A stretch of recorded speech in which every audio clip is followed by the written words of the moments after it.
ഇന്നലെ ഞാൻ കേട്ട ഒരുപാട് ന്യൂസുകൾ, അതിൻ്റെ ഹെഡ്ലൈൻസ്, അവയൊക്കെ കേട്ടപ്പോഴും കണ്ടപ്പോഴും എനിക്ക് മനസ്സിലായത് കേരളത്തിൽ ഇന്നേ വരെ ഒരു ഹർത്താൽ ഉണ്ടായിട്ടില്ല. ഒരു വഴി തടയലോ ഒരു വാഹനങ്ങൾ തടയലോ കടയടപ്പിക്കലോ ഒന്നും ഉണ്ടായിട്ടില്ല. പൊതുജനങ്ങൾക്ക് ബുദ്ധിമുട്ടുണ്ടാക്കുന്ന യാതൊരു വിധത്തിലുള്ള സമരങ്ങളോ ഹർത്താലുകളോ ബന്ദുകളോ ഈ കേരളത്തിൽ ഇന്നേ വരെ ഉണ്ടായിട്ടില്ല. കാരണം അത്തരം ഒരു പ്രതികരണങ്ങളാണ് പൊതുജനങ്ങളിൽ നിന്നായാലും നേരിട്ടായാലും അല്ലാതെ കമൻറ്റ് ബോക്സിലായാലും പൊതുജനങ്ങളുടെ പ്രതികരണം അത്തരം ഒരു രീതിയിലായിരുന്നു. കാരണം ഇന്നേ വരെ സംഭവിക്കാത്ത ഒരു സംഭവം നമ്മുടെ മുന്നിൽ പെട്ടെന്ന് സംഭവിക്കുമ്പോൾ അതിൽ സ്വാഭാവികമായും ജനങ്ങൾ പ്രതികരിക്കും. അത്തരമൊരു രീതിയിലാണ് അത് സംഭവിച്ചിട്ടുള്ളത്.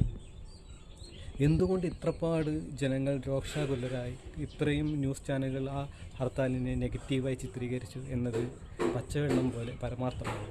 അത് പലർക്കും മനസ്സിലായെങ്കിലും അത് മനസ്സിലാവാതെ അത് ഒതുക്കിക്കൊണ്ട് ഈ വിദ്യാസമ്പന്നരായ ജാതിയും മതവും ഇല്ലാതെ എല്ലാം ഒരുപോലെ കാണുന്ന ഈ കേരളത്തിലെ ജനങ്ങളങ്ങ് മൂടിക്കളഞ്ഞു. പിന്നെ പലരും പറയും, എന്താണിത് പറഞ്ഞാൽ, എന്താണ് ജാതി പറഞ്ഞാൽ, എന്താണ് മതം പറഞ്ഞാൽ, എന്താണ് അത് പറഞ്ഞാൽ ഇത് പറഞ്ഞാലെന്ന്. എനിക്ക് പറയാനുള്ളത്, അടി കിട്ടുന്നവനെ അതിൻ്റെ വേദന അറിയും.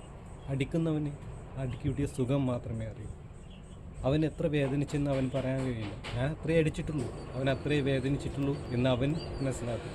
പക്ഷെ അടി കിട്ടിയവനെ അവൻ്റെ നീറലും അവൻ്റെ വേദനയും മനസ്സിലാവുകയും എത്രയൊക്കെ അടിച്ചാലും എത്രയൊക്കെ അടിച്ച് തളർത്താൻ ശ്രമിച്ചാലും ഉയർന്നു വരിക തന്നെ ചെയ്യും. കാലവും ചരിത്രവും അതിന് സാക്ഷികളാണ്.